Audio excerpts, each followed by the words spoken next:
So I want to ask, how important is real world AI? Um, how important is it? Okay, so you've heard Elon say we need to build the biggest data centers possible with the most AI compute as possible because we will gather as much data as possible that you need for both robotaxi and the bot. In the meantime, you've got some people out there going, we're about to enter an AI winter. There's all these over promises by these other companies buying these chips and not producing revenue. Then you've got a lot of people saying, oh, Tesla's really far behind. Have you not seen what Cruise can do, what Waymo can do with all these Chinese car companies? They're expanding their footprint in both San Francisco and LA. You can go ahead and take a robotaxi today. Why do you need Tesla? They're so behind. Did you not know Mercedes has L4 in China approval? You know, you Tesla people think that you've got it going and you got nothing compared to what these other car companies are doing. Then these other bot companies, they're showing you that they progress in their development of their hardware, and then they're showing you that they can be trained to do useful work. How important is it that a bot company, except for Tesla, has not actually built any data centers out there and don't necessarily have access to AI compute? Somebody can answer that for me, please. Well, I can say one thing is that this is like a pivotal period. The 1010 is going to be really pivotal because, Tesla was, hey, another EV company startup, and then they were like, oh, it's going to go bankrupt and whatnot. And then it became a successful EV company. And then now it's like, oh, it's a smartphone on wheels. But then now it's like, it's an AI bot on four wheels. And that change is happening. And then with 12.5, it's definitely changed. So I think the image of just a car with smartphone kind of capabilities is changing into an AI and robotics and bot intelligence in the car, basically. And that's the only company that can actually apply it, execute it in the real world that's happening right now to actual real customers. And that's why I think they're the only ones that's able to do it and need to do it because they have an actual need for it. And to get more data, that's the only way they can do it. They can't just have more humans do it. So you have to have real world AI basically do it, just like with the creation of Dojo. So you have this progress that's changing. We on the inside who follow Tesla know this, but the general public don't. And they're more on the superficial level, like how much does it cost? So some people don't want to pay the monthly fee. So that change in image will start changing because most people who have a Tesla or know about it realize it's very similar to a smartphone. But that wasn't the case 10 years ago. They thought, oh, it's a really expensive EV car. And that change is happening. And I think with the 1010 announcement, whatever they're going to talk about, the taxi, the cybercab, that's really going to push that image forward because they're the only ones that can do it. And they have to have the actual servers to back it up. And I think only when that becomes, I made a post about it, only when you start calling a ride share on your app and it's a cybercab, then people will realize, hey, Tesla's actually more than just a car company. It's actually an AI company. But for the general public will be really slow to realize that. Omar, were you going to speak on it? You're muted. Yeah, I'm in my car. Hopefully you guys can hear me, but I mean, look, everybody makes a lot of claims. When we were at the start of the EV revolution, many claims were made. They said the Nissan Leaf is going to outsell Tesla. This is going to be the big one.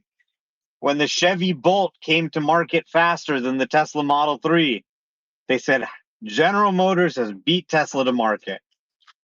But look at who ended up being the number one seller of EVs in the world. It was Tesla. So a lot of people are going to claim that they're ahead in self-driving, they're ahead in robotics. Being an investor is about figuring out who is actually telling the truth, because everybody's going to say they're the best. They're going to make their best case that they're the best. But Tesla has the best self-driving technology in the world. I've tried all of them. I've tried Waymo. I've tried Cruise. I've tried everything, every system, every ADAS. I've used Autopilot and FSD, every version for years. They have the most advanced system. It can drive better than a Waymo. It's more human-like than a Waymo. It can work anywhere. on an ordinary car using just vision. I mean, what they've done here is bigger than even self-driving cars. They've created a foundation model that can just look at a video and figure out how to move through the world based on just that video. So it's significantly better than any other system. It's significantly lower cost. It is significantly more scalable. It can actually work for customers all around the world. And we're in this crazy time where nobody believes it. Even Tesla bulls, customers, people who love the company, even shareholders, they have a hard time believing it. But just objectively, when you look at what's happening, I mean, I've been on this space. The car's been driving the entire time flawlessly, comfortably. They've solved this. They have the best self-driving system in the world. And over time, people are going to realize that. Now, back to your earlier question of what's limiting them, it's crazy to say because I could never imagine myself saying this for many years, but they're demand constrained. That's the issue. They have excess production capacity. They are not getting enough orders. So, you know, we won several battles in the EV versus ICE war, but now ICE vehicles have won one battle and they've pushed back and they fought back. And the crazy thing is, you've got the best Tesla vehicles ever, the Cybertruck, the new Model 3, the new affordable models that are coming, and people don't know. You talk to people, it's just complete nonsense. Well, you know, I think I need more range. The thing's got so much range, you can drive for hours, you got superchargers. Oh, well, what if the government shuts it off remotely? Huh? The government can't shut it off remotely. Where did you get that idea? Well, how much is the battery replacement going to cost?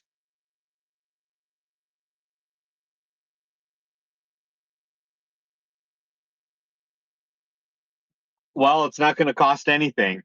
You have a warranty. Think you're going in and out.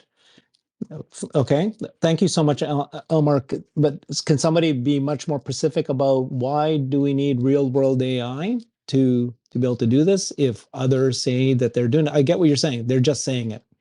But, you know, somebody a little bit more precisely explain, do you need more real world AI? And then later I'm going to dive deeper into robotaxi itself, what that rate limiting step is. Well, the short answer is you need real world AI to do it at scale profitably. Nobody's doing it at scale profitably anywhere. Was that short enough? It's a good short answer. And first of all, of course, I understand it. I agree. I'm just playing the part of the people who'd say you don't need that data. You already can take you can take a robotaxi ride already in China. How many cities? 21 cities. You can take a ride and it'll drive you there. What they don't tell you is they probably have these teleoperators. It's what's happening.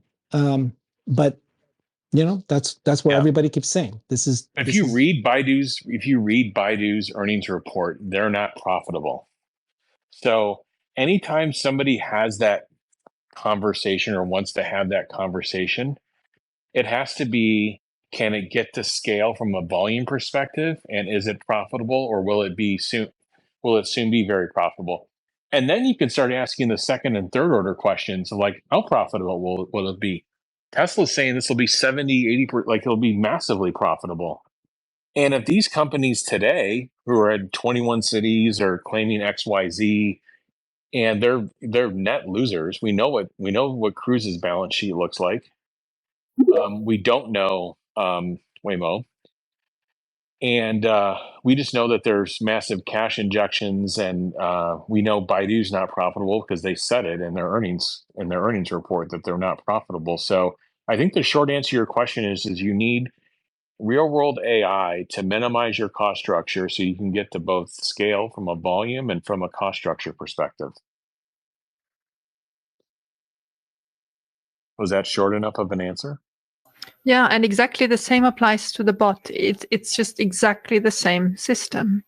So when Figure presents their computer that is working in a BMW factory in the Carolinas, it's all good. But where will they get data from? Where will they produce at scale? That's the question. Yeah, I think my answer would be that it depends. It's about use cases. And so, yes, you can get a bot to do pick and place, a very specific pick and place, and there's going to be many, many bots doing that. But if you have real world data, like Elon's talking about, when a bot is pouring water into a cup and it's being able to get, thousands of that, recognizing that, and everything it does, opening up a cupboard, those kind of things, then all of a sudden it is able to understand the world and do more things than those that have just been trying to do one specific use case. In the same way, a robo-taxi right now that we're seeing with Waymo and others, they are driving in a certain area, but would they be able to recognize hand signals? If there's a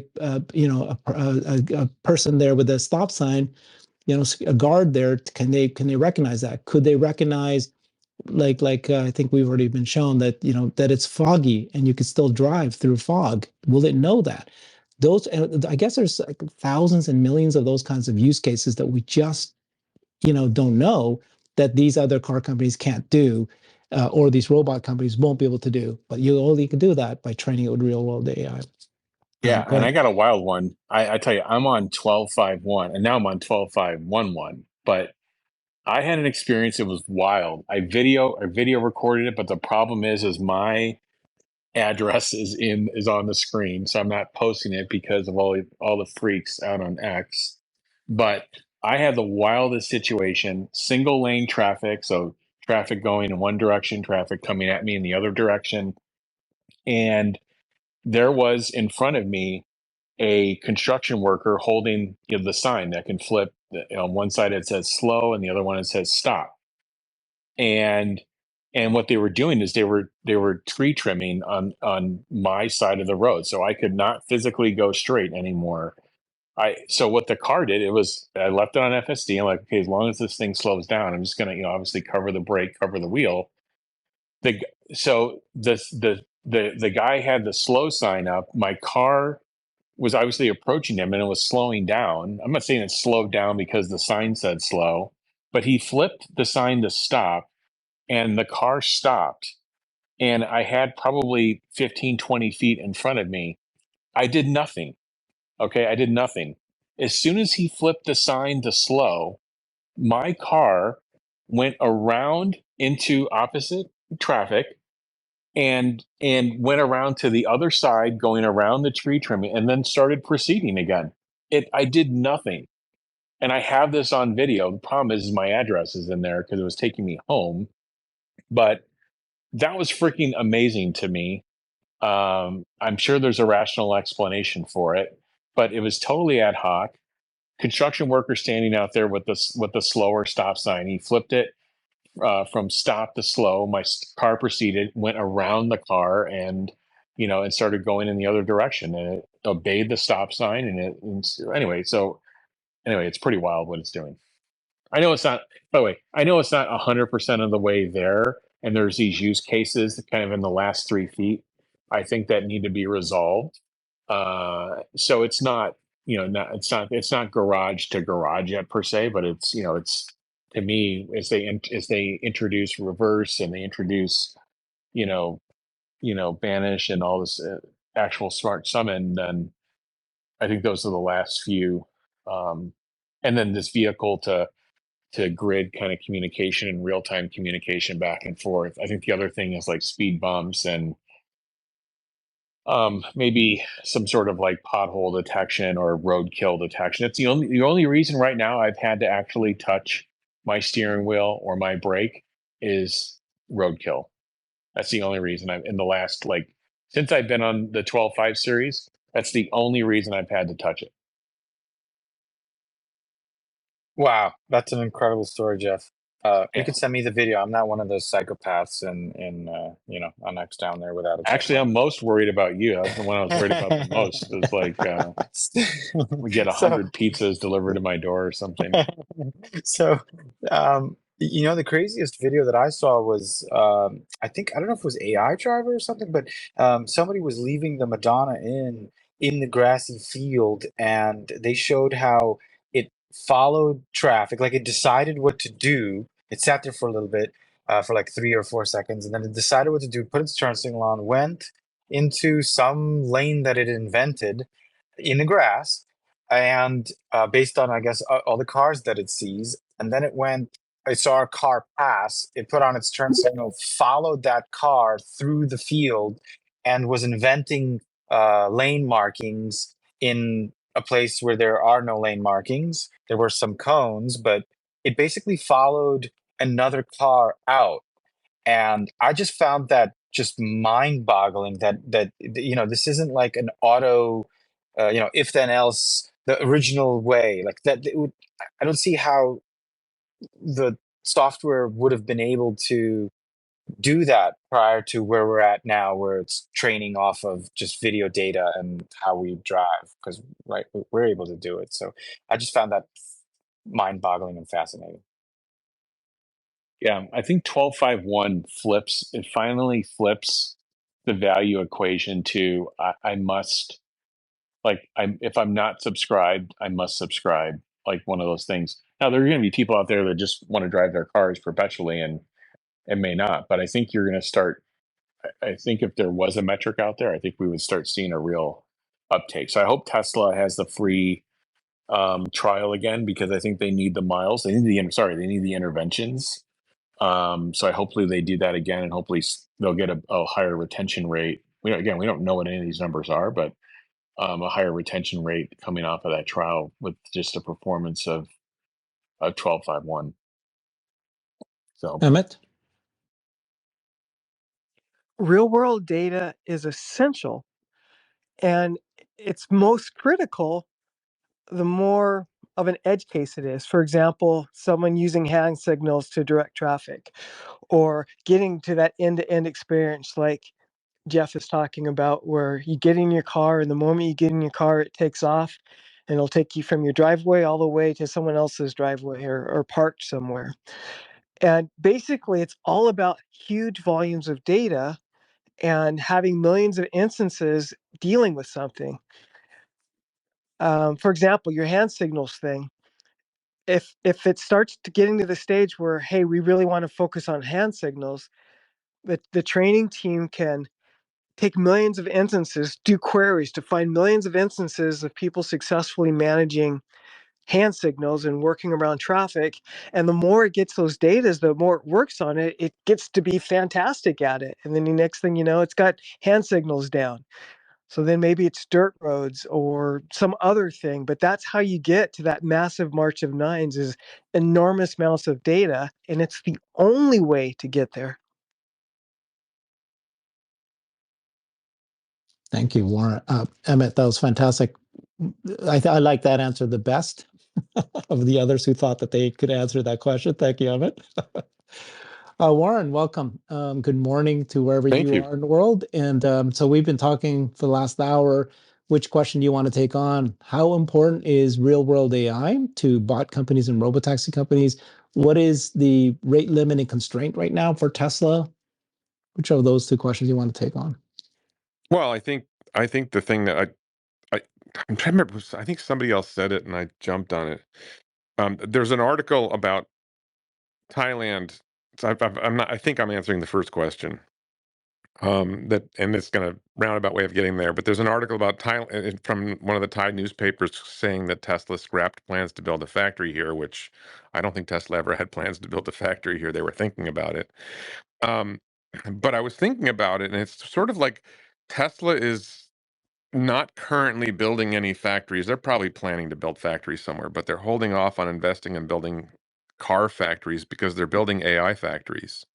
I mean, I think one of the limiting factors, I think there's multiple limiting factors, but one of the limiting factors is compute. And, XAI building this huge compute cluster, and now Tesla I think almost finished with the compute cluster in Texas, and I think I read something about them working on building. They reworked some deal with the state of New York over what they're doing in Buffalo, and they're going to be building I think another supercomputer cluster in Buffalo, which, by the way, would have access to um, hydroelectric power from Canada, which is a very reliable and very low cost source of electricity, and that's kind of important if you're going to build an AI data center, an AI supercomputer cluster. So I think compute is a huge limiting factor, and it's the one that Elon is jumping on. And aren't they investing like $2 billion this year into, or was it 10 billion? They're investing some huge amount of money in like AI hardware. So I think Elon is telling us where the limiting factor is for long term. Oh, well, that's a perfect segue to the question I was going to ask next, which is, let's assume that nothing changes anymore. No more new compute. Is that enough that Tesla's robotaxi could still come to fruition today? Well, yeah, but that's not the point. Real world AI, the limit is not just getting robotaxi to work. It's getting robotaxi to be 100 times safer than human. It's getting Optimus to work. Um, but yeah, I think they have enough compute that they could get to better than human if they're not already better than human. And polish off some rough edges. But then well, more compute will get you there faster. More compute will solve more problems. Who else wants to answer that question? Sat or Jeff? And more compute keeps the competitors away. I didn't catch the question. The question is, if Tesla does not do anything new except what they have today, will they still achieve robotaxi? What do you mean if they do nothing new? They're going to add compute and continue to improve the model. No, I know, but let's assume that they don't. I think He's he's saying, suppose they don't add any more compute. Do they have enough compute? I would say no. That's why they're adding compute. They wouldn't, if they had enough compute, they wouldn't be adding compute unless they're adding solely for, Optimus. But I don't think that's the case. And I also think that's the reason you have an AI 5 coming. So I think when you're on these axioms, like what you're trying to do is like, okay, it's not just about the amount of processing power, but it's also the power consumption you do it at. And so they're constantly trying to improve processing capability, reduce heat, reduce power consumption. And so yeah, that's why they're going to be an AI 6, they'll be an AI 7, and they'll keep going. So, but I don't know. I think it's going to be an evolving thing, and at some point they're just going to snap a line and say, okay, at this level of performance relative to humans, this is good enough to be out there, and it's a meaningful and quantifiable improvement relative to humans driving, and then it's gonna get out. Herbert, I want to answer your question this way. Could they? Yes. Would they, or would anyone want to who isn't financially pinned in? The answer is no, F no. The rate of acceleration that they're on has been strong and it's been good, but it can be way, way, way better, literally 100 times better than what it is right now. And Warren brought up a tangential but really powerful point that I'm kind of kicking around in my brain still. By switching so much more on making compute and the quality of FSD and eventually robotaxi stellar, it's going to take away the slowdown we've had in moving vehicles. And what I mean by that is purely because of the economy, the rate of Tesla selling vehicles and the interest rates going way higher has gone down. But all that's going to happen, the better that FSD gets and full self-driving gets, is it's going to be more and more efficient, more and more cost effective, and you're going to start being able to use robo-taxis for all these kind of various use cases because the cost per mile has gone down so much lower. People are finding new reasons to use it. So whether the economy's flourishing or the economy's really in the pits, the amount of people that are going to be using and want to use cost-effective full self-driving is just going to continually increase at an exponential rate. I see that kind of shift of the chips as genius, and it didn't really go off. The light bulb didn't go off as clearly for me until Warren made a point that just made it go off for me. Yeah, I just want to add something about what Emmett said about the economy. We, being focused on America, tend to focus on the American economy. And I'm sitting here in Thailand, and I mentioned that, the mistaken story about Tesla scrapping plants here. Thailand's car sales are down about 24%. Now, within that, I'm walking around and I see BYD Atto 3 is just popping up everywhere. And I'm seeing more Teslas as well. And I was just in Taiwan for 6 days and a lot of Teslas in Taiwan. I think that's been true for a while in Taiwan. But in Thailand, the legacy automakers are getting clobbered. So Honda shut a factory, and some other automakers are like I think Subaru is leaving the country. They're just getting pounded. So the economic issues are not just in the United States. There's economic issues around the world that are hurting car sales. And then I know, sorry, according to the media, everything's wonderful and Joe Biden's the greatest president in history and everything's spectacular and there's no problems. It's all Elon. Whatever's bad is Elon's fault, of course, because of X. But I would encourage people to, Tesla's sales are probably in the US are probably less than 40% of global sales and maybe a third because they sell a lot in China, especially. Um, you want to look around the world and see what's going on in the economy around the world, and I have trouble getting a sense of what's actually happening globally. But when you're facing that, and you're facing the threat of a recession or worse, you know, on the one hand, Tesla built up more cash pile. On the other hand, they're investing less in building bit factories and more in atom factories and more in building bit factories. Investing more in the world of bits and less in the world of atoms for the moment. And I think that that's a transition that I think I also think once they unlock robotaxi and the revenue and profit stream that it generates and the cash that it generates, that kind of wonder, like, well, if you think you're going to solve robotaxi, don't you want to have a lot of robotaxis ready to go? And maybe the rollout of robotaxi, they figure, well, it's going to take a year or two to get. Once we actually have robotaxi ready, it's going to take a couple of years to get it rolling, the system rolling. And in that time, once we cross the line, then we'll start building robotaxi factories. Jeff, does that make sense as sort of like a path of like, let's get robotaxi working. And once it's working, we figure it's going to take a couple of years to get countries to let us, roll out in full steam. So we'll start building robotaxis. We'll start building robotaxi factories 2 years ahead of when we think we'll be able to use them. Yes, that's why they've gone out for permitting and all the existing sites to add those additional phases. It's a couple of year process to do it, but I see Tesla's going to be adding some capacity. We debated this on a prior space, but in general, there's installed capacity and then there's realizable actual capacity that you can operationally use. And I would say Tesla has kept, this is an estimate, because you can see they've done headcount reductions. They've shut down lines basically through their headcount reductions in multiple sites in the last quarter. So while on the in the earnings deck you can see 2.3 to 2.4 million, some they use greater than sign, so it can even be higher. Their actual capacity, they're going to keep their actual operational capacity closer to what they're producing, which will be, the 1.8 or so, whatever we think the year is going to end up at, plus some overhead on top of that. So the answer is yeah, they're taking a big jump up in operational capacity next year.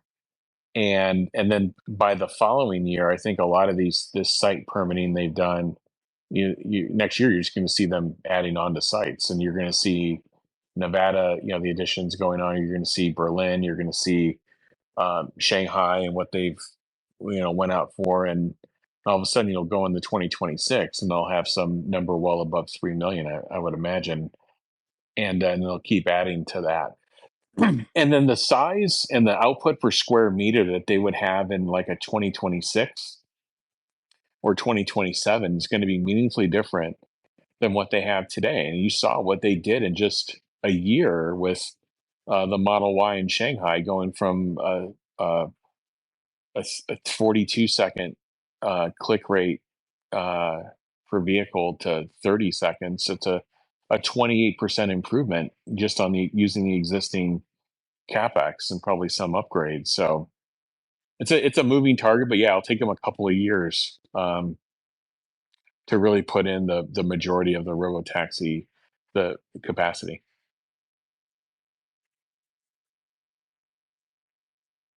Yeah, Simon, I know you had your hand up. Thanks, Warren, for going through that, and just stick around.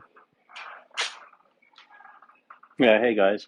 I want on twofold. So first, I want to just back up for a second and talk about the recent correction. It'll take a minute, and then I'll talk on a subject that I'm not as familiar with, but this is kind of the way my brain is analyzing compute and how and scaling that compute for AI. The first is, so our take on this most recent correction that we've had is it's normal. These are called price discovery. There's always one of these that happen, and there's always a reason that people point to. Right now, it's the carry trade.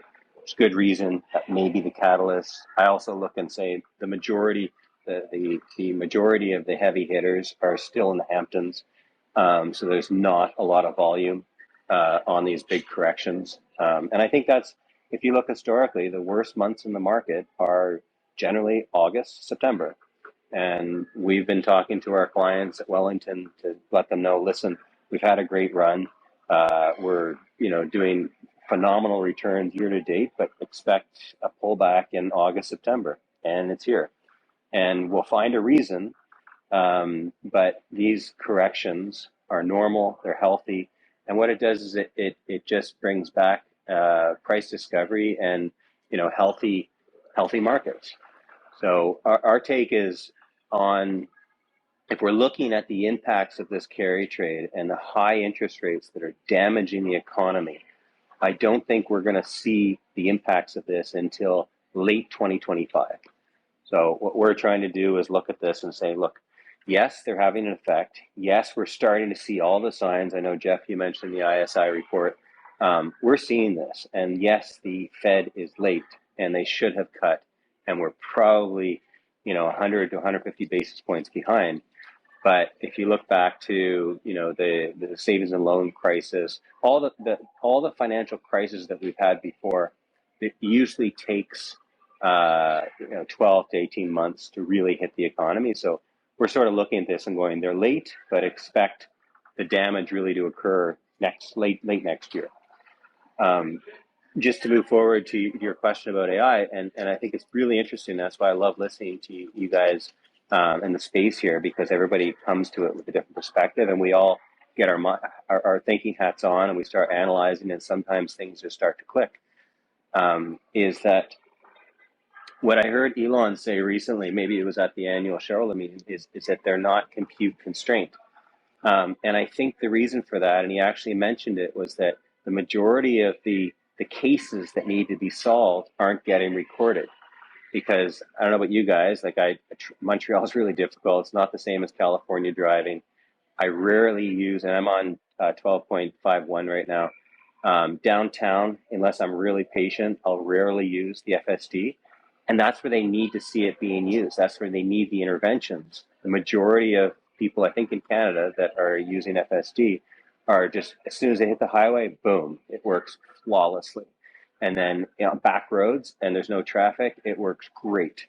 And so we'll use it there, but that's not where they need the training. And so Elon was mentioning that, they're not compute constrained yet, but they need the data, and they're trying to gather the data, whether that be from ghost, I can't remember what he said, if it was ghost riding or basically shadowing people that don't have FSD in the background.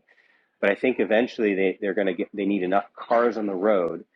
But when we're studying AI, what we're seeing is an arms race.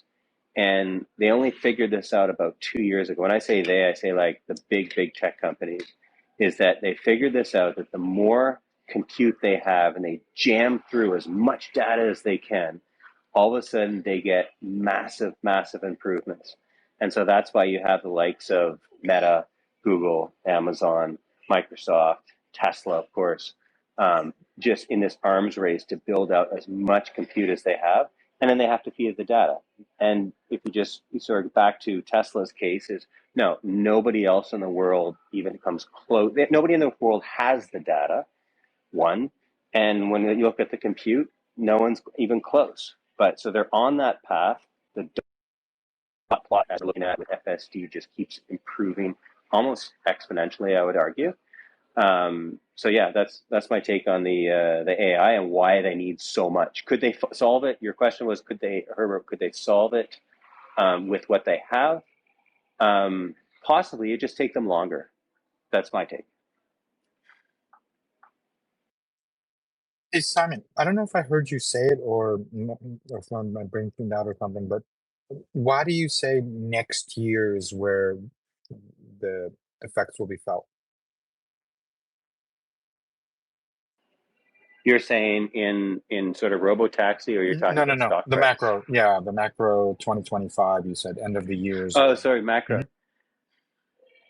Yeah, so where we think this happening is the effects are already done, meaning the damage is done, but it's going to take some time to start causing effects into the economy. And we've seen that many times in the past. So we look at, okay, interest rates, they've been too high, too long. And to Jeff's point earlier, I'm not overly concerned. We're not going into next year going, great, we're all-time highs, let's sell everything. But we're going to try and prepare our clients for it and make sure that we have enough fixed income in clients' accounts as we approach sort of second half of next year. So the reason is we think the damage is already done. We're just starting to see the cracks in different areas of the economy and on global macro view. And back to Jeff's point, eventually the Fed will step in my opinion. They'll step in and they'll lower rates dramatically, and we'll have this massive shock globally, and we'll rinse, wash, repeat, as I like to say. Got it. Thank you.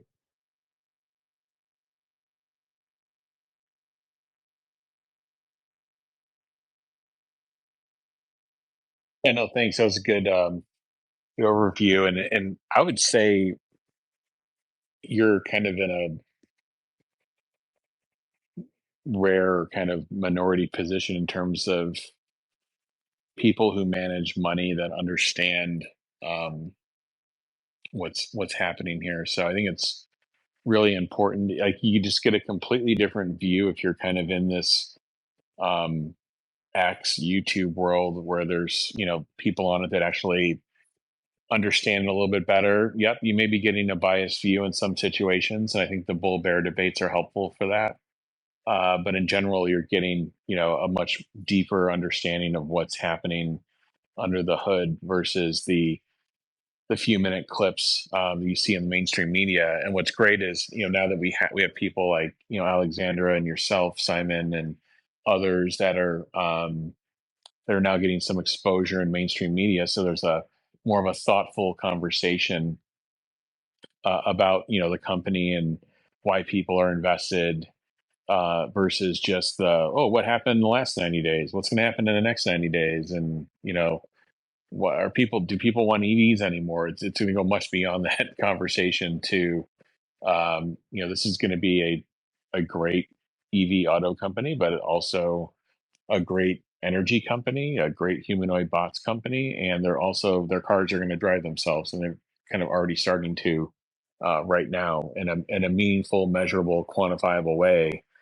It'll blow your mind. So I think the other limiting factor for Tesla is just again this exposure to where like a 12.51 Tesla is not like anything like a Tesla from May or even June.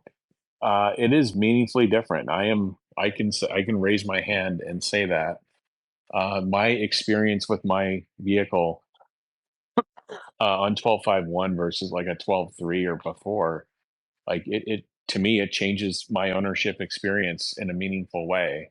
And I believe the lack of exposure of that to no one's fault. It's just it's a quickly moving dynamic situation. But the fact that, you know, we're in the thousands or 10,000s of a percent of people that have like real time exposure to that versus the people that are making purchase decisions on vehicles, I think that is a limiting factor. And you know, we talked about, you know, demand being a limiting factor, you know, at least for the current time, but that's also a limiting factor is just the exposure to that. So whatever can be done to kind of make that experience go viral, I think would be helpful and get it in more people's hands as quickly as possible. So I like the idea of another free trial. If you can get 1 million people, you know, I think you have a better chance of that experience going, you know, going more viral. You know, we have, you know, we have Hawk Tua going, you know, viral all over the world, and you know, literally fractions of people have any experience of a car, you know, driving itself now, uh, for a very, you know, reasonable cost. So anyway, it's just an interesting thing. It just I think the exposure of that is a limiting factor. Do you guys see this? You know, so you saw the I don't know, Herbert, if you're back or not, but just this figure, you know, version 2 robot was revealed, and they had kind of their, you know, 30-second video come out. And again, just, you know, my position on this, I believe there'll be multiple humanoid vendors in the world. Tesla's not going to have 100% market share, and for the industry to be viable, you need multiple suppliers of humanoids that are really well made, really well manufactured, and have great features and functionality. And you need the underlying supply chain developed for that. So Tesla's not going to do that themselves. There'll be other people. But I did put this tweet up in the nest, or this post of I was a little bit surprised. I don't know. I think it's maybe he's kind of playing to increase their visibility. You have somebody with a couple 100,000 followers tweeting at Elon, you know, who's got 190 million followers. But yeah, like, you know, I'm the captain now. Look at me, you know, from the movie.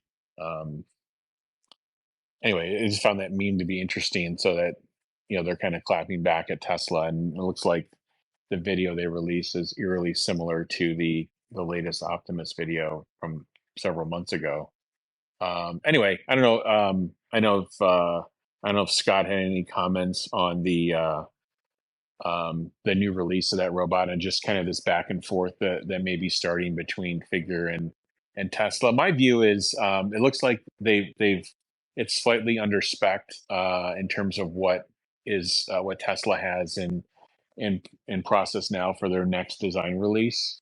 And I believe Tesla is going to nail the underlying supply chain and manufacturing of it. I think it's going to take a while, but I do think that, and my checks have shown that there really isn't a supply chain out there for many of these components yet. So, and Tesla has a history of, if it doesn't exist, they create it. And they may create it internally, or they may create it with partners, but they'll create that underlying supply chain. And they have, to me, of all the major bot manufacturers, they're probably in the best position to do that.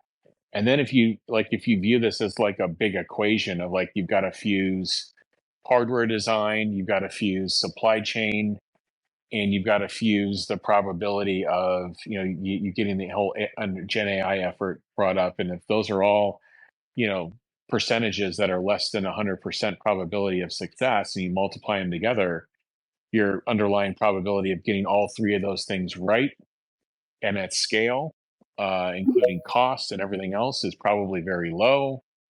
And so that's why I view Tesla as being in the pole position on that. But I do find this, it's going to be competitive. It's going to heat up.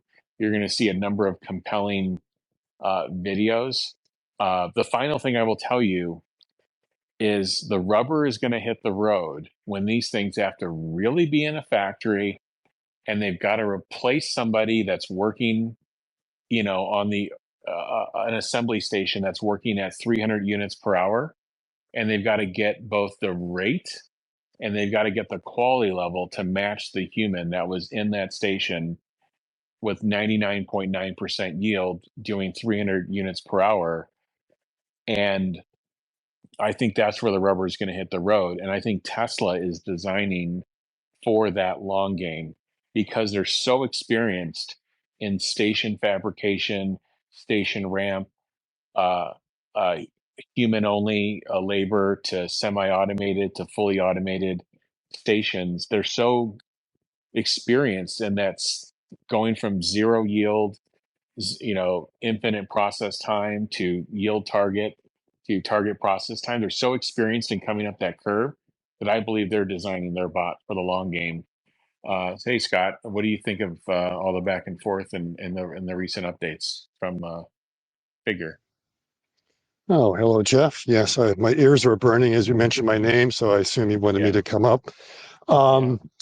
Yeah, so I was looking at that because someone else put a post out today, wanted to run a poll of which is the leader out there right now, and it's basically 3 different robots. It was Optimus, Figure, and Boston Dynamics, and so it kind of got me thinking, it's like, okay, if we're going to handicap this horse race, what kind of are the ground rules that we're going to use if we want to anoint someone to be the current leader? Because let's remember, we're running a marathon right now, and we've only gone 3K.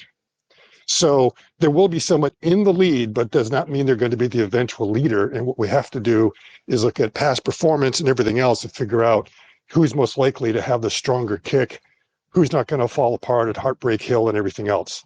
So, let's just objectively draw the line in the sand right now, say right here today, who's number one. And I think the first thing we have to do is everyone will make their claims that we're better at this, we're better at that, and everything else. A fully formed humanoid bot, in my opinion, has to be able to walk and has to have fully formed hands. Okay, so that means we can go over to Unitree and say, yeah, but Unitree is able to walk 7 miles per hour. It's clearly the leader. Show me its hands. It doesn't have any. Okay, it's out of there. If we want to talk about the best hands, probably Sanctuary has the best hands, but it's not mobile. It can't walk or anything like that. So it's kind of out of it. Come to Boston Dynamics. It's got this weird 3-finger gripper. Okay, it's not there. Now, and then, the only other one that might be there, but we haven't, seen enough, would be Apptronics, because it seems to have a fully formed humanoid bot. And of course, the other thing I'll say about Boston Dynamics, yes, it walks very quickly, so it kind of wins into sprints. But again, we haven't actually seen it do anything. We don't know what its AI is like. So that means, we're kind of looking at Figure, we're kind of looking at Tesla bot. Apptronics, might be kind of behind the pack, trying to figure out where it's going to get its second wind and everything else, because we don't know enough about what's going on. And maybe Xiaomi has been showing something where it looks like they actually have a hand, so they might have the complete package, but they're also kind of slow. And they can make the claim that, look, we're working in the factory too. So kind of based on that, they're all jockeying in position. And we could argue that, all right, based on the specs that Figure 02 has, is it has about the same size battery pack as Tesla bot, which I believe you need to be able to really be able to be fully functioning. All the others have about half the size, so they're kind of matched up there. It has, let's say, more degrees of freedom right now than the Gen 2 Tesla bot.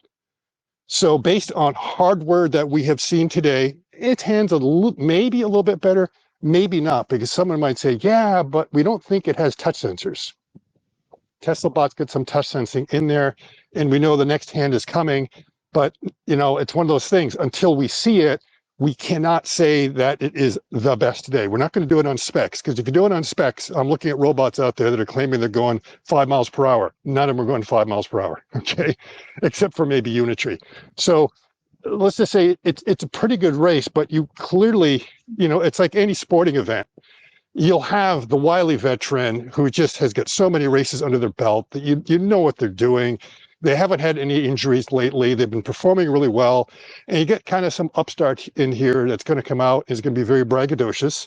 And the other thing, if I have a CEO of a company that doesn't think his company and his product is the best in the world, he's the wrong person for that company.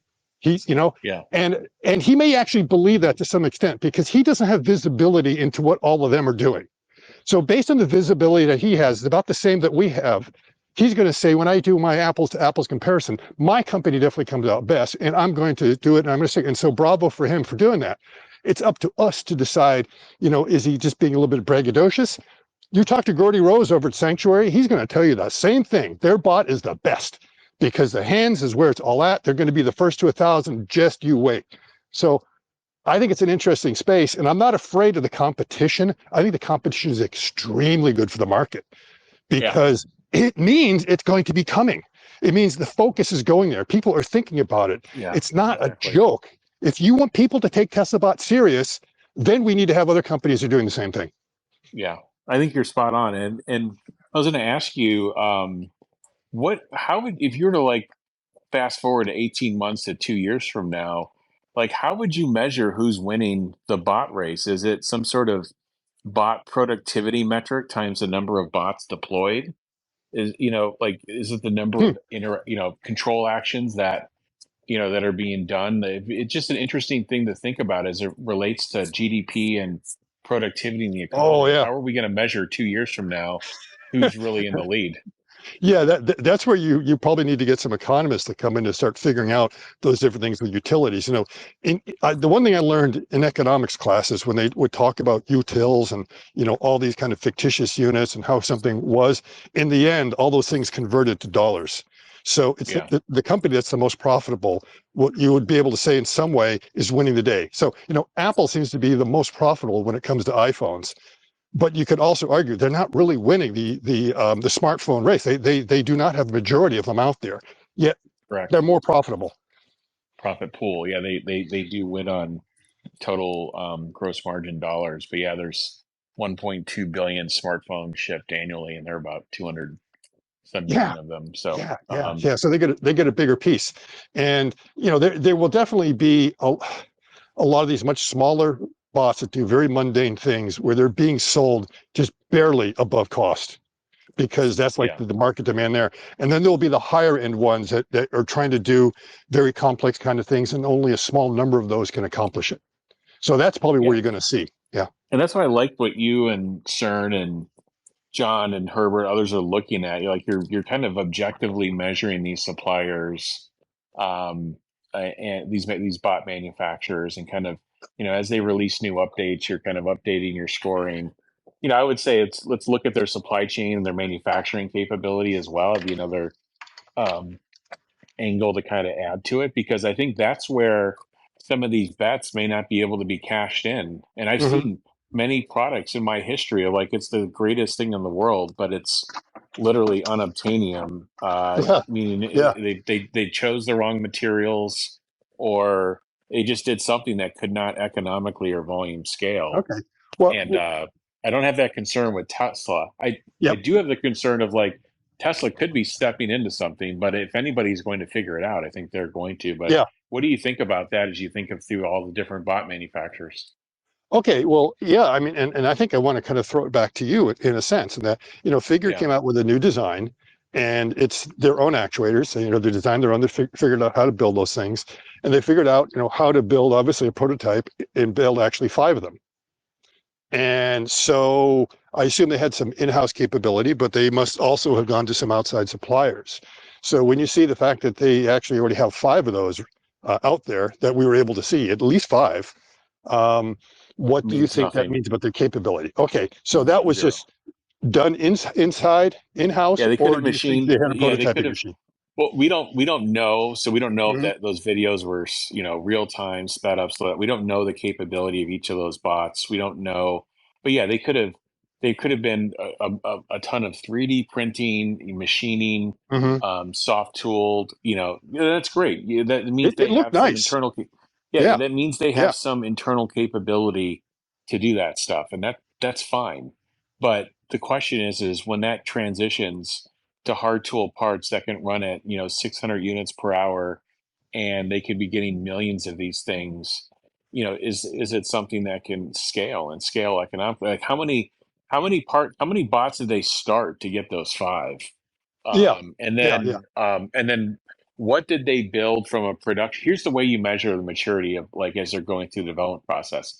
As they're going through the development process, they should be converting components of their design from a prototype process to a production process. It doesn't mean it's the final process, but you'd want it off of the production tool intent Mm. process, where it's a hardened steel tool, for example, or it's a process that's capable of going from wherever it is today, 20 units per hour to 500. It's capable of doing it. It's just not there.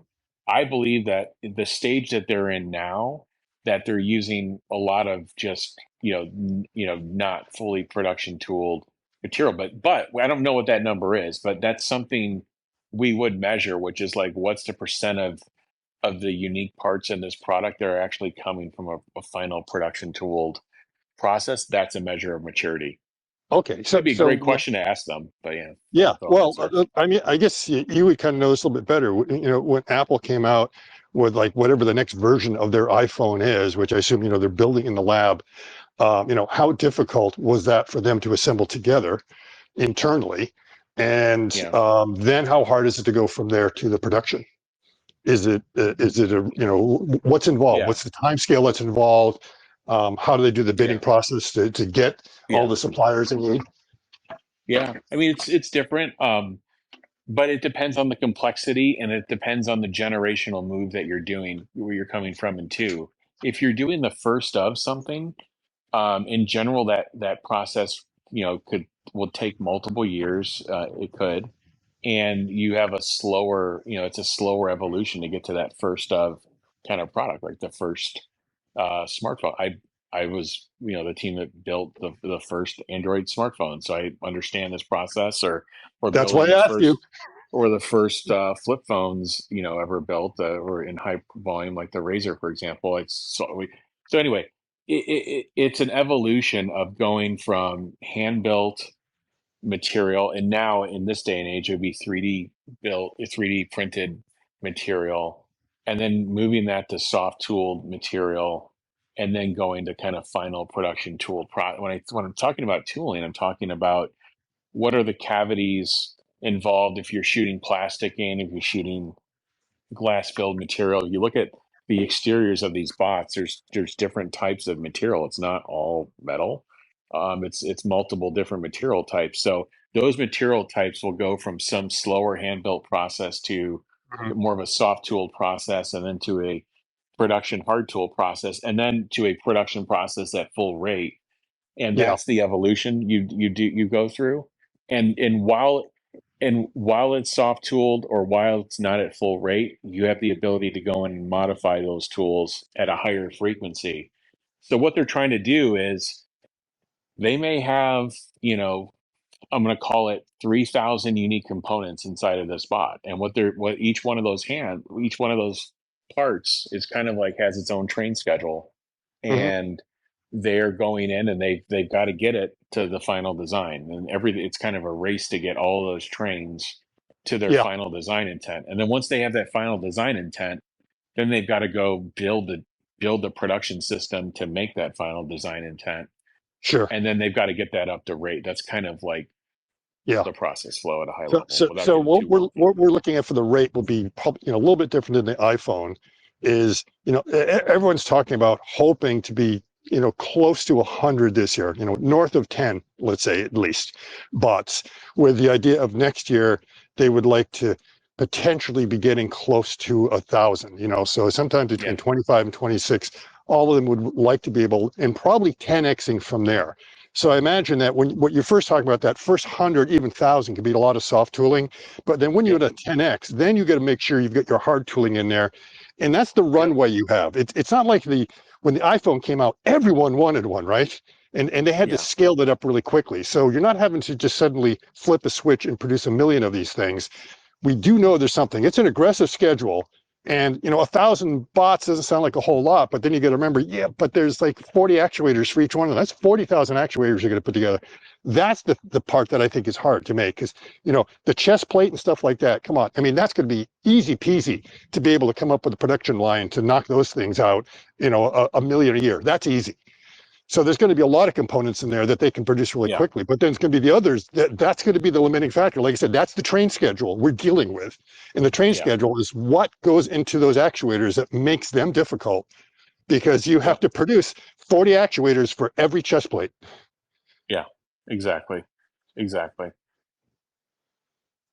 Xander? Yes. So a million, that's going to be 40 million of those things. So that is where I think it slows down a little bit. But at the same time, none of them are saying, yeah, we're going to have a million next year. They're hoping that they might be able to hit the 1,000 next year. And that's what you do. By the way, they're probably not. I mean, I'm assuming Elon's got a cost target of somewhere in the $10,000 range. And I would say that these prototypes are probably, hundreds of thousands of dollars, if not, $1 million or more, if you actually extrapolated their real costs and you did a real ABC accounting of it. And so what they've got to do is there's no scale involved in what they're doing right now, but along the way, they have a predictive model. Anybody who starts a design of a product, even if it's at a scale of 5 a month, they have an end state predictive model of what the unit economics will be at day one of production and then at terminal or velocity. And they have that. So there's a spreadsheet inside of Tesla right now of where day one cogs would look like and what cogs would look like at terminal scale. And then what they do is they're doing a bunch of interpolations based off of how the design is performing right now. Maybe they have some initial quotes from suppliers. Maybe they have some internal quotes of the stuff they're building internally, and they've got some estimates. And what they're going to be doing right now, it's this game of like they have to solve for performance. They've got to solve for things like current drain, but they also have to solve for cost, and that's going to drive a number of changes to the bot. But what Tesla's really good about doing is they're really good about figuring out how to do that and then not change the features and functionality dramatically, like how the thing looks. Like they're pretty good at what they show. Maybe. So I'm gonna put you on the hook for one thing here. Is if you actually kind of look at the actuators, what's your gut feeling that when they get down the road of how much could they produce those internally, the internal cost for one? Just your gut feeling. I'd have to. I honestly, I wish. I don't know if somebody's got like what they view as like a 2 or 3D design of it. I'd have to look at it. Yeah.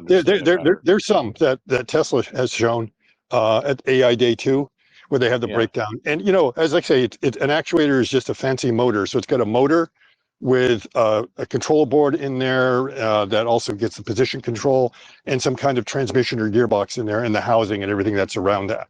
So, we see that you can buy motors pretty cheaply, but those are, just your normal run-of-the-mill motors. The thing is that at scale, is this going to be $1,000 or $100 a motor? Because that drives your unit cost down to, can we produce an Optimus for less than 10 grand? Or is it going to be 20 grand? So, well, to give you an idea, the motor that's going into the compact Tesla is going to be under $1,000. Right. Exactly. So and there's no way that these little actuators are going to be anywhere close to that. They've got to be, sub, $100. I'm assuming. Yeah, I would assume, because they're not producing the same torque, they don't have the same material.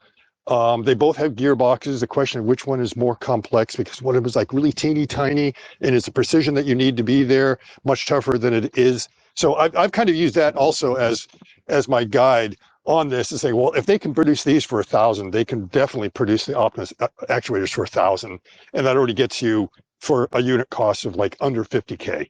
So like, we can get to that target. And if we can bring it down more, 10 seems achievable. Just the material itself, if you melt everything down to its constituent atoms, you're looking at like $150 worth of material. So we know that's the low end. You've got to start there at the raw material level. Yep. And then you've got to scale, like what's the transformation cost on that raw material. And it's going to be, it's got to be way lower than now where I'm going to shift is, have you listened to the podcast with Lex where they start talking about the hand? A little bit. Not. I haven't heard the full thing. Oh, I heard, okay. So about just half the design of the product he was right. talking about. Yeah. Just the background. If you read Isaacson's book, where the Optimus team is first sitting down, they're trying to figure out what to do, and they're looking at the hand. The arguments going back and forth. It's like, well, how many fingers do we need? Should we do 3 or something like that? And you can see that they're all using Elon's mantra in there of trying to figure out what's supposed to be in there, because at some point they're getting ready to over design it and put too many sensors in there, and they're all like, no, take the sensors out because we'll just use the back EMF. And they finally decide that, yeah, we really have to make them 5 fingers, but let's make all the fingers identical, and let's take away a knuckle. And so you're saying, best part is no part, best skew is no skew. It's like, okay, simplify, because they want to reduce the cost. Now Elon has really gone in, and like, it's probably the 3rd time at least that he's really delved in deep on the design of the 22 degree of freedom hand. And we're seeing a little bit more and a little bit more on how, studying how the human arm is done, and the fact that all the actuators or muscles are actually in the forearm, and the need for the tendons that are going through there. And he then talks about the pinky and the importance of the pinky to your dexterity, which means he's well aware that the pinky is a completely different size than all the other fingers. And they're going to be putting in, the knuckles that they took out. They've already put the sensors in that they didn't put in. And I'm listening to that. And then they were talking about, Lex asked him about the complexity of building. And he says, it's going to be tough. And he says like 50% of their engineering is just going into what he refers to as the lower arm. He's not calling it the hand anymore. He's calling it the lower arm, that whole unit. And I'm thinking about it, it's like, yeah, that is definitely very different than the initial design. And they've got some reason they want to do that. They've really decided that to hit the markets that they want, you need to have a hand that's much better than just a very simple, Optimus Gen 2 hand, which can do quite a bit, but maybe can't do everything you would like. So I'm not sure what the unit cost is going to be like. But then again, if anyone can manage skews and complexity and stuff like that, it's Tesla.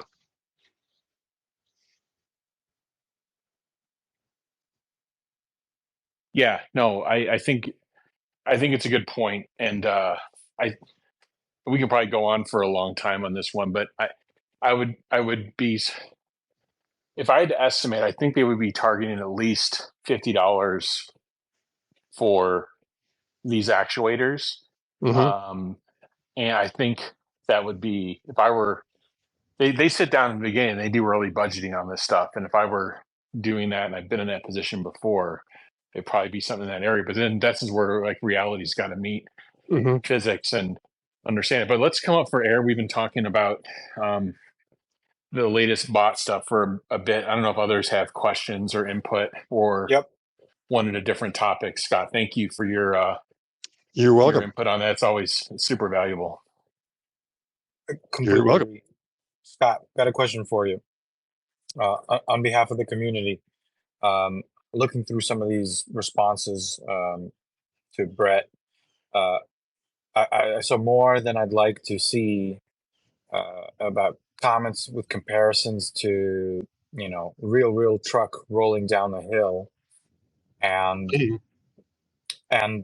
so so with that said, is there any possibility, because it's, they're kind of copying and pasting what it looks like to the layman of what Tesla's up to. The video looks the same, the bot looks the same, of the old gen, and you have engineers here commenting. So, just flat out, is there a chance that it's just a big fraud, and he's going to say he's going to out Elon, or is this just really good competition and they're just smack talking, which is what I would think that's what's happening here.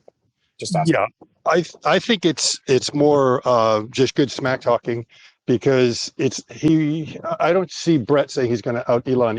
I think he's seeing it more competitive way, because at the same time he has nice things to say about Elon every now and then in the Tesla bot. And he's got more of that competitive streak in there.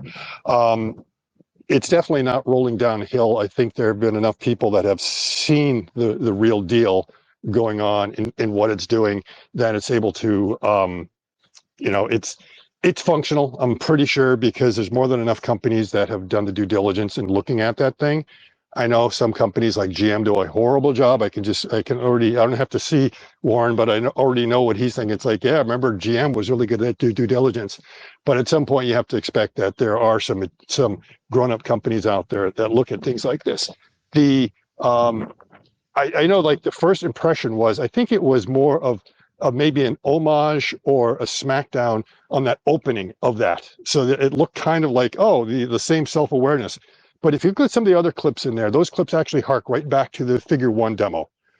Almost the exact same camera angles and everything else coming around, the way the hand is moving and everything else. As far as the design, no, it's a very different design, the hips and everything else. There's very little you can say that they copied in the Tesla design. The closest might be that they offset the fingers a little bit, but they already had a hand with the same length fingers. They just already added the extra knuckle there.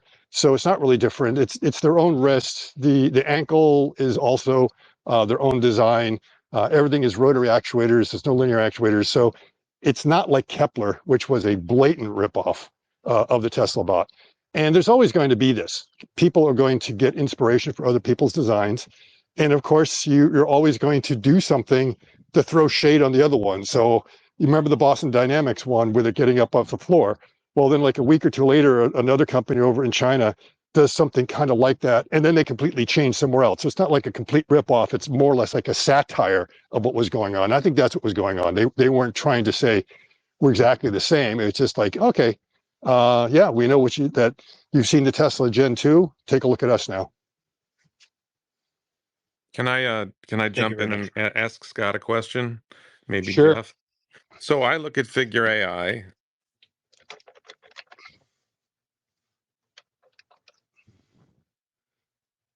Warren, you still there? Yeah, did we lose him? Oh, sorry. So I don't know how I muted that, but somebody today compared Brad Adcock to Trevor Milton, and I think I don't know if Trevor Milton's the right comparison. Maybe I'd give him Peter Rawlinson vibes. They don't have the manufacturing capacity. They don't have the real world AI infrastructure. They don't have the data generation to build real world AI. His previous company, Archer Aviation, succeeded in getting an IPO but failed afterwards. What makes you think that Figure AI is anything more than a stunt to raise money from careless investors as opposed to a legitimate attempt to build something that will actually deliver a product to a meaningful number of consumers? I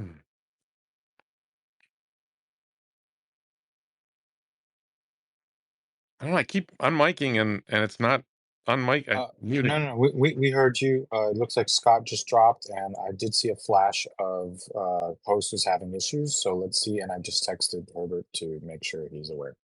Let's Yeah, see. but I can't unmute.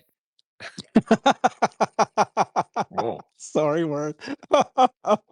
Herbert's in the background screwing this up. Of all the people not to be able to unmute, it had to Warren be can't unmute. Uh-oh. Okay, I'm here and everything's fine on my side. So do you want to I continue? can actually say for once that I completely agree with Warren. He gives me the absolute creeps, but I'm very much looking forward to hearing Scott about it. We can't hear you, Scott, or you're the one that needs to go mute. No, I was muted. I had muted myself. I don't know if you're hearing any noise here. I'm trying to clean up after Debbie. And then you kicked me out of the space there in the middle. So Herbert didn't want to hear my answer or something like that. It's like, Yeah, that's I don't know any, I don't know it any different except to say that I'm looking at it. The bot looks legit and that's it. Everyone can get their own vibe and do their own research, but it's not a publicly traded company, so I don't think anyone has to be too worried about it. But what about the lack of an AI infrastructure and the lack of manufacturing capacity? How do they turn this into a product that will actually? Everyone has the same problem. Apptronics has the same problem. Sanctuary, they all have the same problem. They're all getting it. They're all getting to bed with NVIDIA or OpenAI or doing something like that. But everyone doesn't have the same problem because Tesla doesn't have that problem. Yeah, Tesla doesn't. Yeah, they're unique. That's the whole thing. I mean, I'm not saying that Figure is the racehorse that you want to back right here. Tesla has everything. You know, they've got their own AI, they've got their own manufacturing, everything else, and no one else has that. Everyone else, all they can do is they can design the bot, and then they're going to have to figure out how to build this thing and then find the partners to do that. So that's one of the things that we're talking about here. That's the big lift. Are they going to be able to find it? What do you think about his post from that movie with the guy saying, "I'm the captain now"? Oh, I haven't seen the post yet. I think that's just throwing shade. Just yeah, I'm still cleaning up after Debbie here.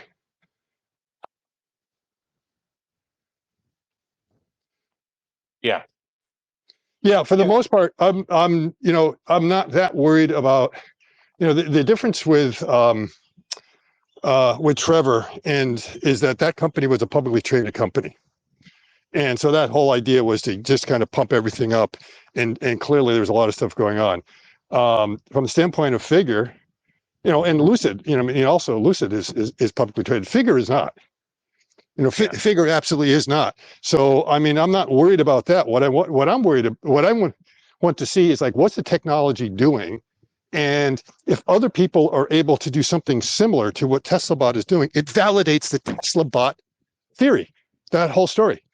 It's, because we see there's other people that are basically doing the due diligence for us by proving, yes, you can build these mechanical beings, and you can use AI and you can do something. And we can argue whether who's ahead or behind and stuff like that.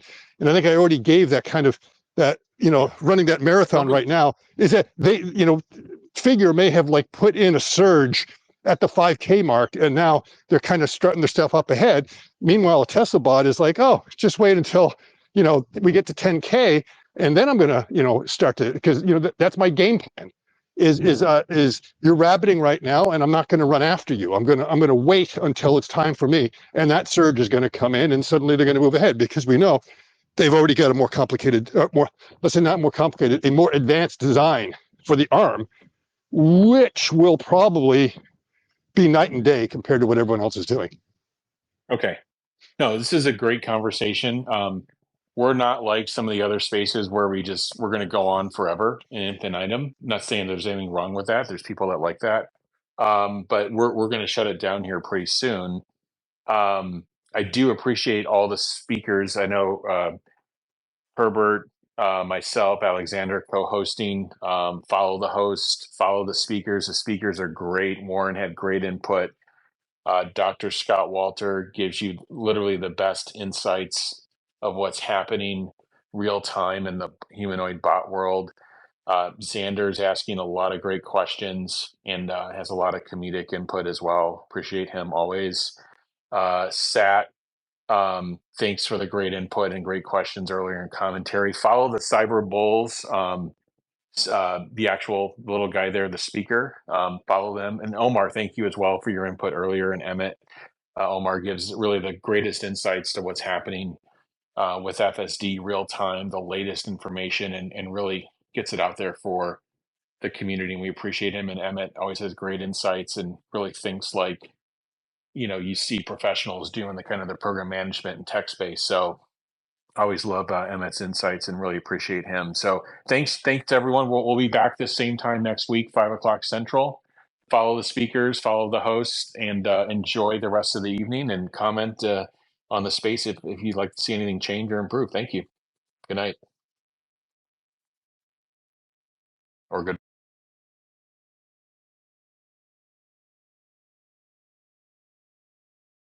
I've created a website that is the most comprehensive resource for the Tesla investor. Please check it out. Simply go to my website at herbertong.com.